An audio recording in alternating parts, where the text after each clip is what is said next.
મહાપુરુષોને કોઈ સમજી જ ન શકે રામ.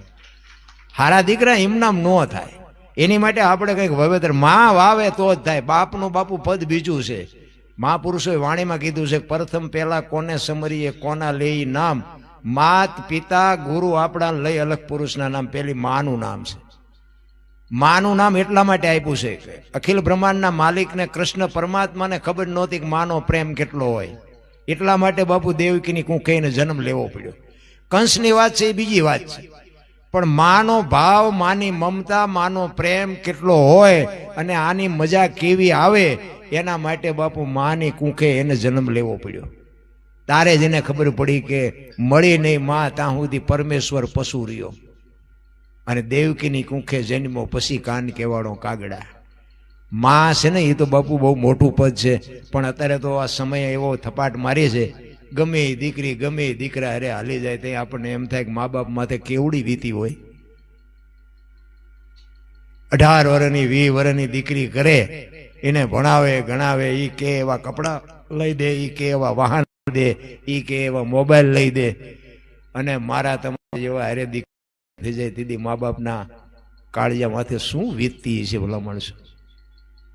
હું તો એમ કહું કે એક પગલું તમે મોરું દોરું ભરશો ને તો તમારો બાપ, તમારો ભાઈ, તમારું કુટુંબ કોઈ સાથી કાઢીને દુનિયામાં હાલી નહીં શકે, જીવીએ નહીં શકે ને મરીએ નહીં શકે. જીવવા જેવો સમય આવ્યો છે.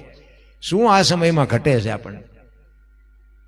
મારા બાપ કોણ, મારી માં કોણ, મારું કુળ કયું, ભલે ને મજૂરી કરતા હોય બાપુ, ખાનદાની તો બજારમાં મળતી હોત તો પૈસાવાળા આપણે હાટું રવાય ન દે, એવું નથી. પણ આપણો ઉછેર કર્યો છે, આપણું લાલન પાલન કર્યું છે, માએ ઉદર મહિના 9 મહિના ઉદરમાં રાખ્યા છે, એનો જન્મ આપ્યો. તમે તો માયું છો, તમને બધી ખબર હોય કે આ વેદના કેવી સહન કરી હોય. અને આની જો બાપુ કિંમત જો આવા સંતાનો અત્યારે કરે, અને અત્યારે તમે જુઓ તો આ ચારે બાજુ મોબાઈલમાં બધાને ખબર છે, આમાં મારે કહેવાની કાંઈ જરૂર નથી. પણ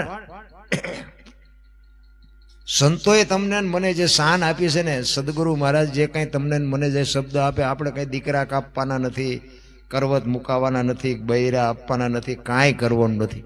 કેવલ નામ આધાર સદગુરુ મહારાજે જે શબ્દ આપ્યો હોય એનો જે કાંઈ સમય તમને મળે, હું તો જાહેરમાં કહું છું, જેમ હોય એમ નાવ, નહીં તો હાલે ને દીવો ન કરો તો હાલે ને. અગર આપણે શું દીવા કરવાના હતા, આપણે શું હતું આપણી પાસે આપણે દીવો કરવાના હતા? કરો તો સારી વાત છે. નાવું ધોવું એ તો એકા દેહને ચોખ્ખો રાખવા માટે, બાકી નાવાની જરૂર તો અંદરથી છે. અંદરથી આપણે કૂડ કપટ જો ન નીકળે ને બહારથી નકરા હાબુ ગયે ગયે કરો, એનો મતલબ શું? એક